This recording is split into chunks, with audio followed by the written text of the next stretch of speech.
Greetings, Periscopers. Hi, Deborg. Hi, Crystal Oshan. Good to see you again. Thank you for joining us. I'm going to give a couple moments so people can join. Thank you for joining Aura Electrical.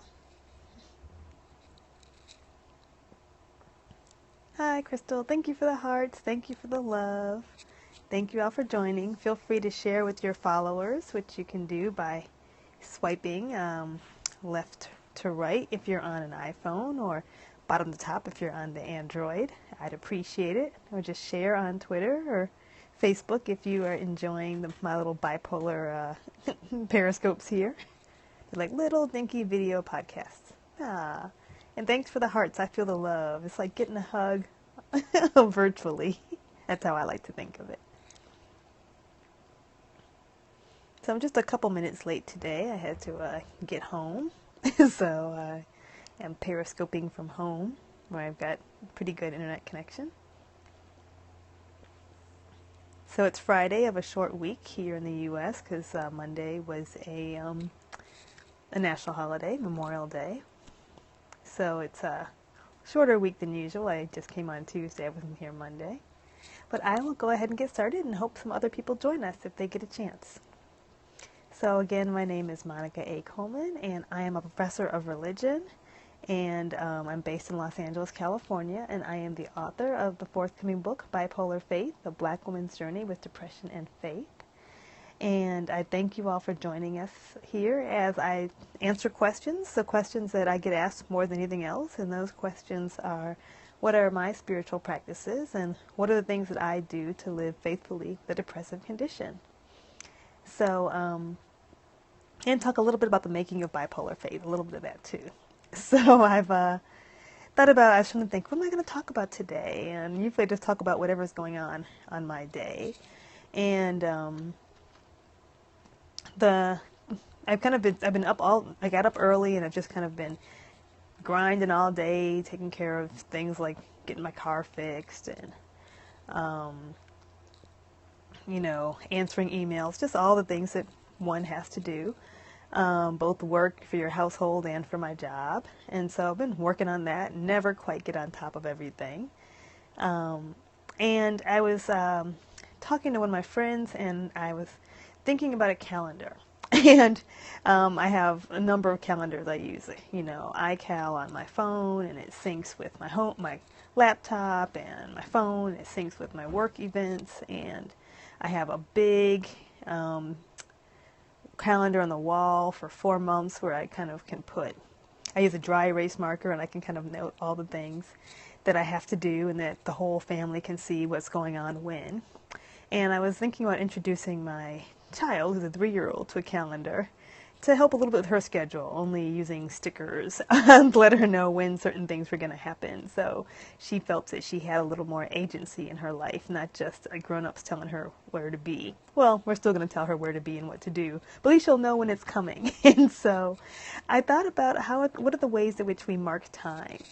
And I thought about that especially because you may recall earlier this week I was on, and I said, oh my gosh, I looked up and hours had gone by, and I just forgot to Periscope because I'd been working so hard.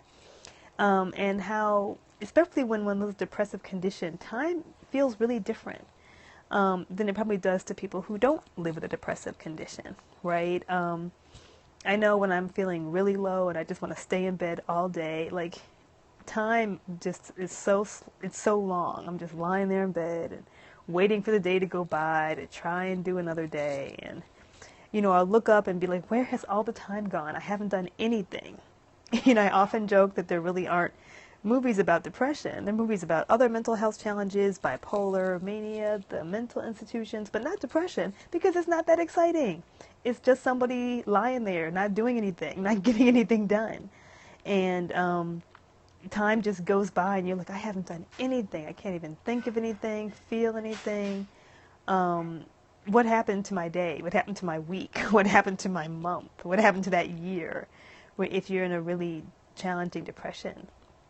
And I thought about what happens in liturgical calendars. And in the Christian calendar, there's this long stretch of time called ordinary time, when it's not Pentecost, it's not Christmas, it's not Advent, it's not Easter, it's just ordinary time, which I think is actually the most important time. If you are in a church that uses the lectionary, those are the times we talk about what Jesus did when he wasn't being born or getting killed, right? When you talk about what Jesus taught and who Jesus hung out with, and the miracles and the healings and his teachings. And that's actually what most of life is. It isn't our birth or our death. It's actually most of the stuff in the middle. And even in Christian calendars, we don't have a good way for marking that time. We talk about Pentecost. We talk about, Christmas, the period leading up to Christmas. Talk about Easter, the period leading up to Easter. And it's a common critique to say we put too much emphasis on the birth and the death and not enough emphasis on the life in between. And I think that's, we're in a lot of ordinary time as people who live with depressive conditions.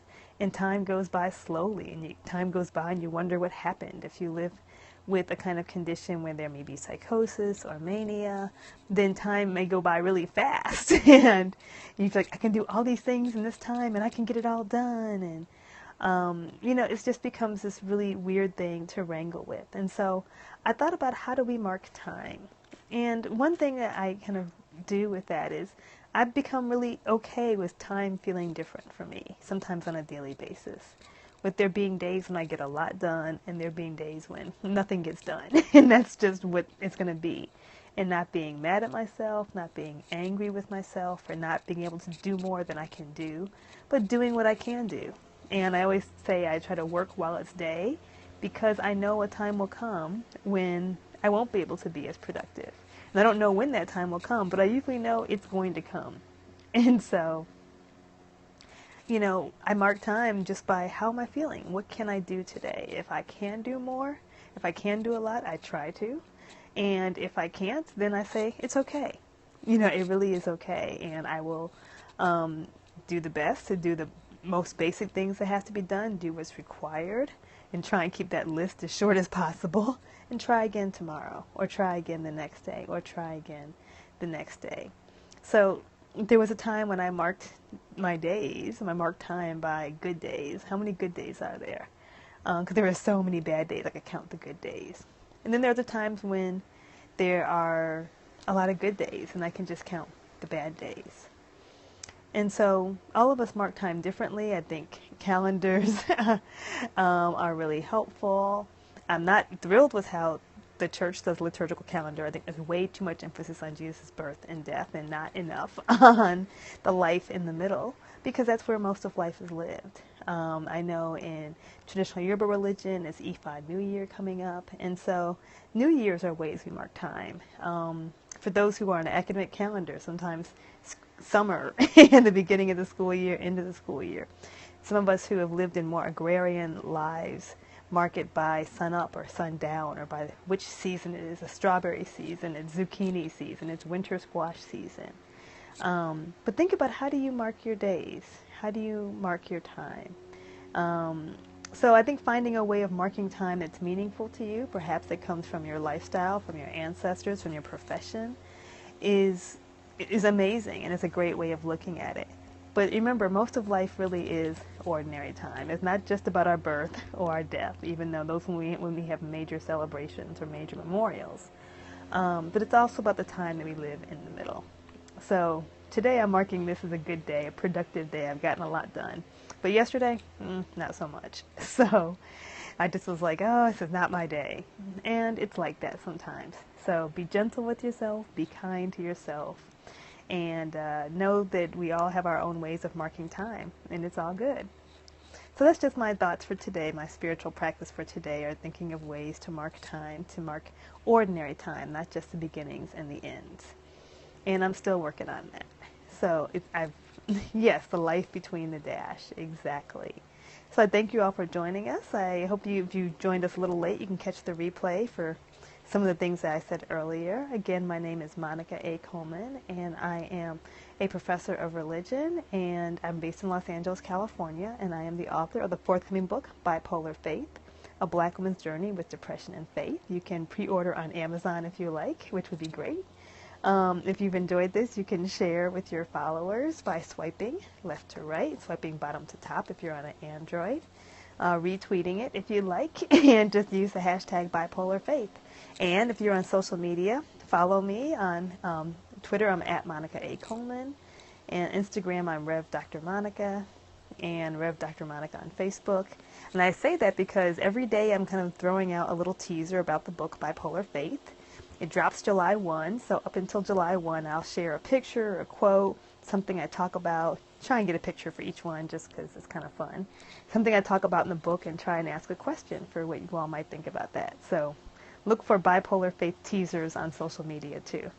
Again, just follow the hashtag Bipolar Faith and you can find me. I will see you all Monday.